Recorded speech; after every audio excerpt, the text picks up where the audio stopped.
Hi everyone. How's everyone doing today? I'm live. I'm going to be joined shortly by my good friend and colleague, Joe Neguse from Boulder, Colorado. And I'm logging onto my computer also. But I hope everyone's well. It's Saturday morning. It's such a beautiful day here in Albuquerque, New Mexico. And if I have to self-isolate, being in Albuquerque, I can absolutely get green chili takeout. So that's the best thing. Keeping my antibodies up, I absolutely want to do that. So go live. So Joe, hey Joe. Deb, how are you?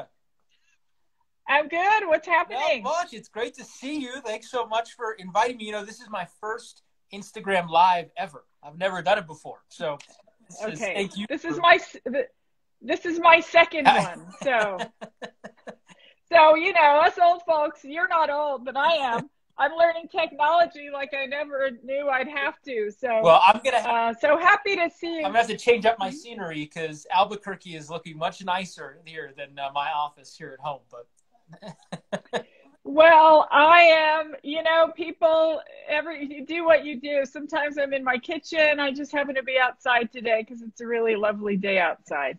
But how's the baby? She's great. How's the baby? She's doing well. Okay. She's asleep. Yeah, she's Natalie. She's turned 21 months old this weekend. So she's on her way to 2 years old.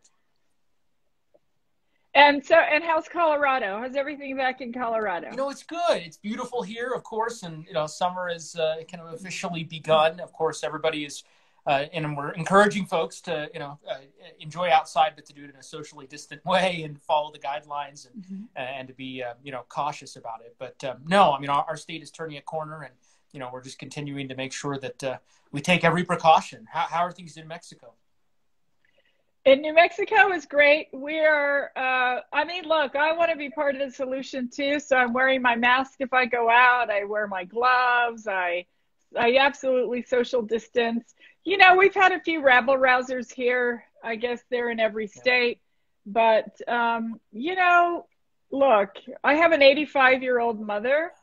And there's a lot of other people who have 85-year-old mothers and fathers and uncles and aunts and grandparents. And so I think we owe it to them to take every precaution and to just, be examples of what we should be, wearing our masks and gloves. So I'm happy to do that. I live in Albuquerque, and I've got 4 dogs, and every morning I hear roosters crowing, and so life is good. Oh, glad. I've never been to Albuquerque. I've been to Santa Fe and to Taos many times. And, for those who are watching, they'll know if they've been to New Mexico or Colorado that our states are neighboring states. So it's pretty close. It's, only a couple-hour drive to Taos, a little further to Santa Fe. I'm looking forward to coming down and visiting Albuquerque sometime. Anytime. It's an open invitation. But you can't come if you don't bring your baby. I will bring Natalie, and I'll bring masks. We'll make sure to wear our masks as well.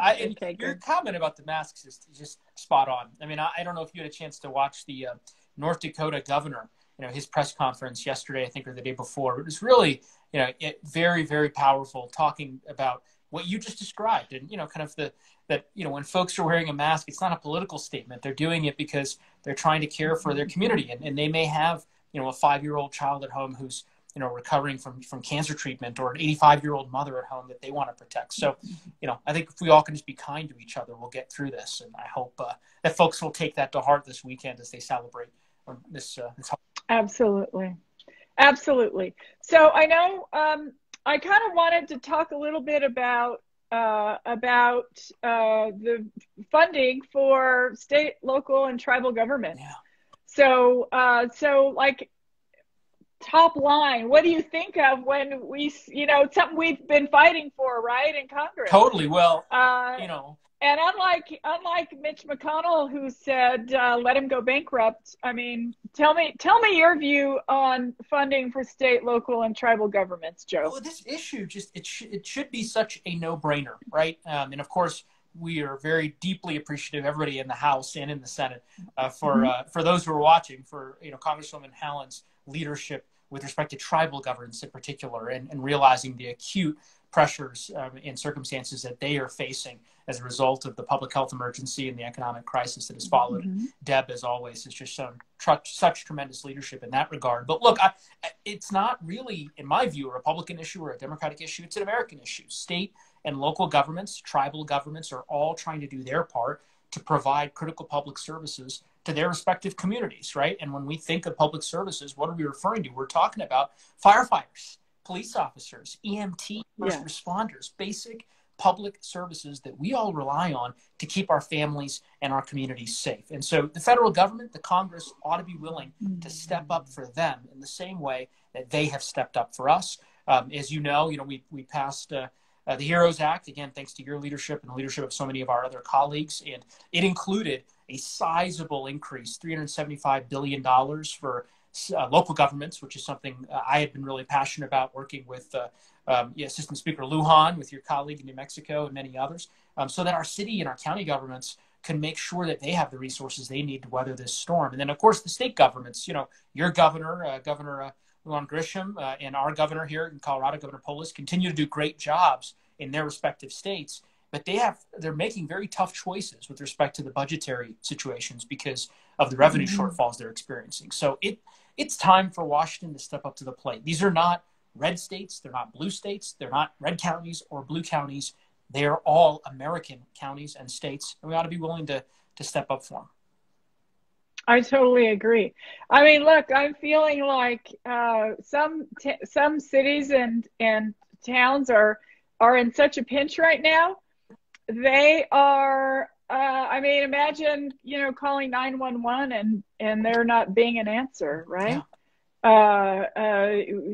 Talking, making sure that firefighters get paid and they can stay on the job, and that police officers don't get furloughed. And so I know these are absolutely important things. And I'm so grateful to you, Congressman Neguse, for your leadership as well.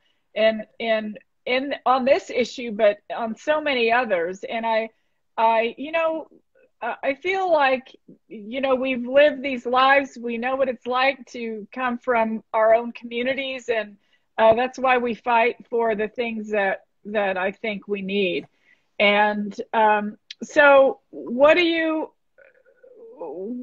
thinking about our first responders, and do you think they all have what they need? What else do you think we need to do for our first responders in order for them to, get past this? I think there's so much more that we can do, right? I mean, from the very beginning of this pandemic, first responders have been on the front lines, again, putting their lives on the line to protect the safety and health of others each and every day. And in my view, the fact that so many of them had to go with adequate PPE at the beginning of this crisis, and still today in some parts of our country, is just unconscionable. In the United States of America in 2020, it should not be something that any of us tolerate. Again, I think the HEROES Act, includes significant provisions that would ensure adequate PPE for our first responders, as well as hazard pay, which, again, should be a no-brainer, right? These folks have stood up for us time and time again. We ought to make sure that they are compensated appropriately. And so the HEROES Fund that was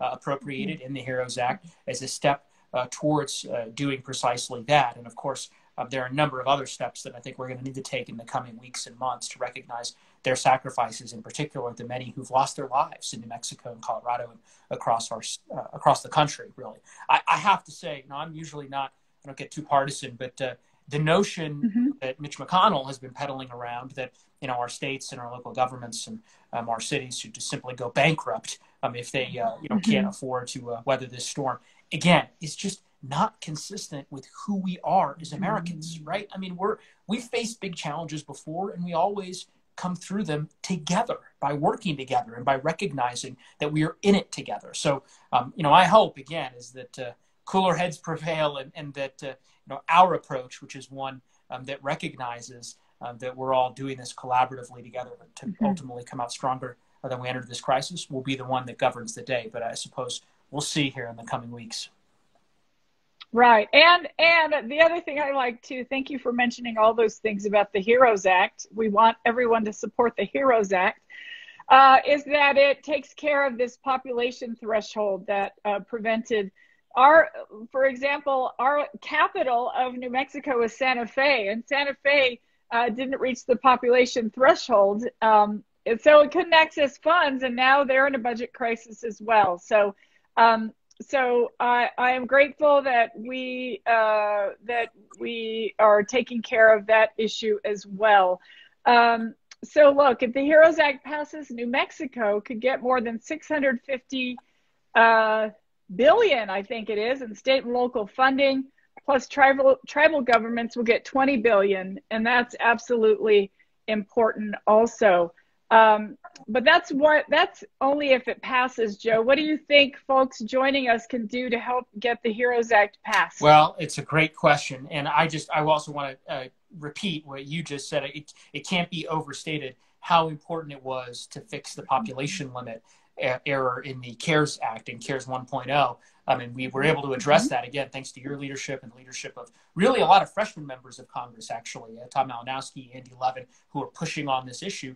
In my state, in Colorado, there's only one city, the city and county of Denver, with a population of over 500,000, which would have, as you know, was the population limit or the population floor, I should say, in the original CARES Act. So 9 out of my 10 counties weren't able to access direct federal relief from the Treasury Department.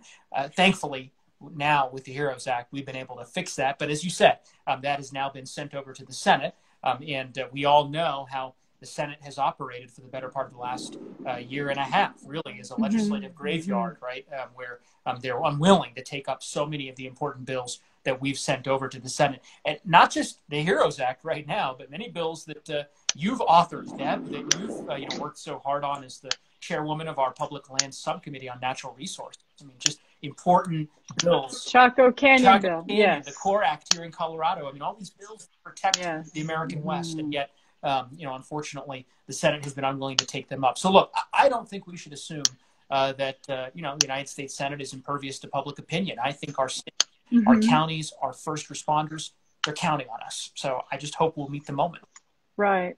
And I just wanted to, one of our viewers here asked about food insecurity. And so look, the HEROES Act includes a boost to the SNAP program.